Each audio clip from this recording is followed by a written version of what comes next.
Hello friends, एक बार फिर से स्वागत है आप लोगों का मेरे यूट्यूब चैनल में। दोस्तों, इस वीडियो में हम लोग क्रिस्टल के बारे में देखेंगे।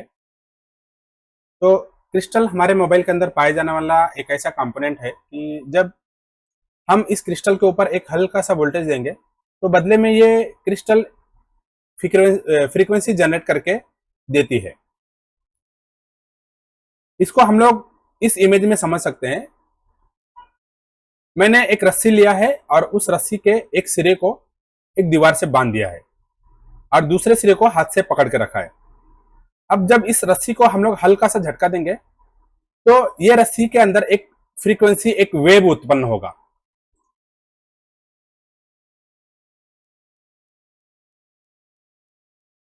यहां पे आप लोग देख सकते हैं, एक वेव उत्पन्न होगा जो कि एसी की साइकिल के जैसी है। और दोस्तों, यही वेव फ्रीक्वेंसी कहलाती है। तो ये जो फ्रीक्वेंसी होती है ये आरटीसी क्रिस्टल के थ्रू ही जनरेट की जाती है। इस आरटीसी क्रिस्टल के ऊपर हल्का सा वोल्टेज दिया जाता है, उसके बदले में ये आरटीसी क्रिस्टल फ्रीक्वेंसी को जनरेट करती है। अब ये फ्रीक्वेंसी मोबाइल के अंदर इस क्रिस्टल से कैसे जनरेट की जाती है उसको हम लोग एक बार देखते हैं।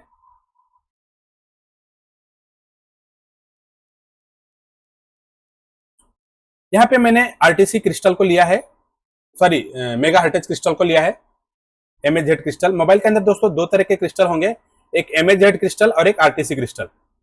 इस इमेज में देख सकते हैं आप लोग, ये मेगा हर्ट्ज क्रिस्टल है और एक आरटीसी क्रिस्टल है। तो दोनों का अलग अलग काम है, उसको हम लोग आगे समझेंगे। फिलहाल हम लोग सबसे पहले मेगा हर्ट्ज क्रिस्टल को समझ लेते हैं।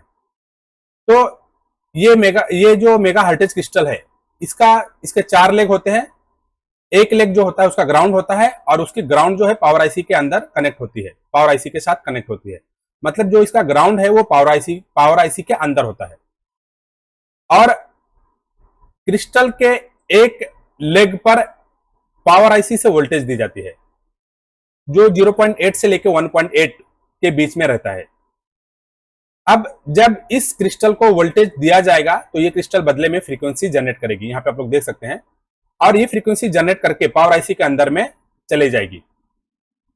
इसका दोस्तों एक जो चौथा लेग है वो एक एक्सोथर्मल की लाइन है।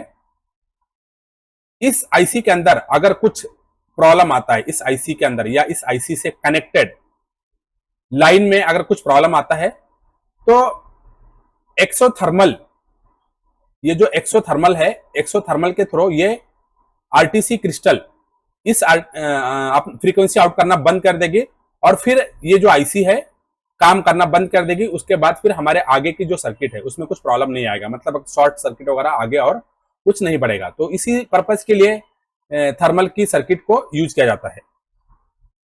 अब दोस्तों, जब ये आरटीसी क्रिस्टल फ्रीक्वेंसी को आउट करके इस पावर आईसी के अंदर भेज देगी, उसके बाद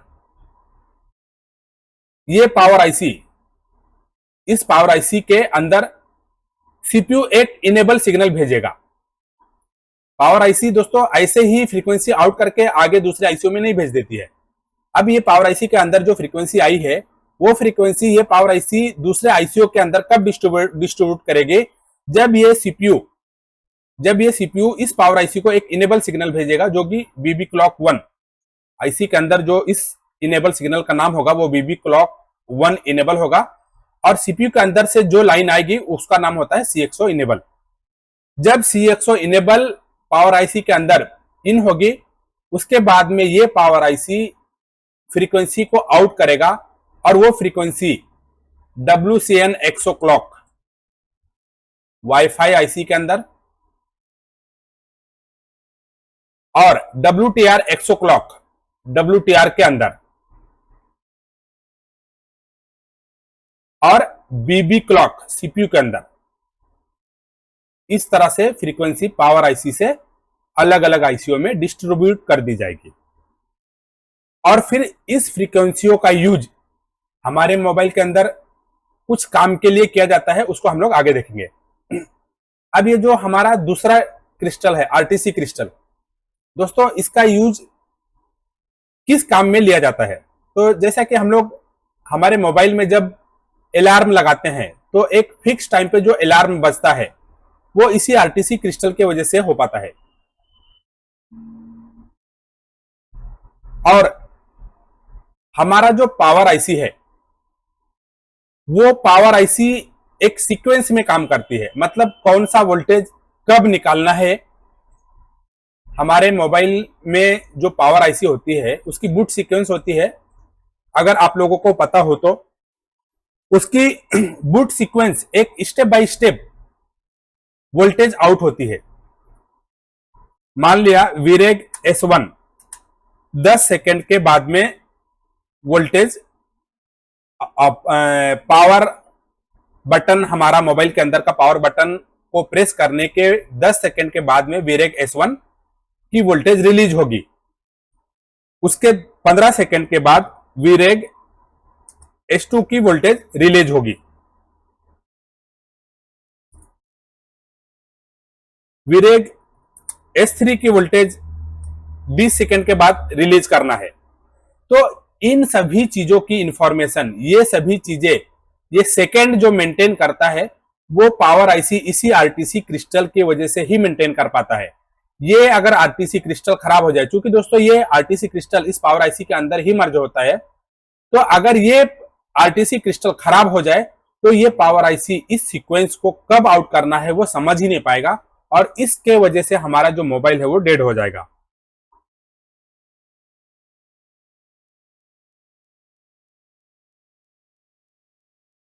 अब दोस्तों ये जो पावर आईसी के थ्रू फ्रीक्वेंसी आउटपुट करके अलग अलग आईसीओ के अंदर डिस्ट्रीब्यूट की गई है, उस फ्रीक्वेंसी का यूज किस काम में किया जाता है। दोस्तों हमने I2C का नाम सुना होगा, इसकी अलग अलग मोबाइल के अंदर अलग अलग टेक्नोलॉजी है।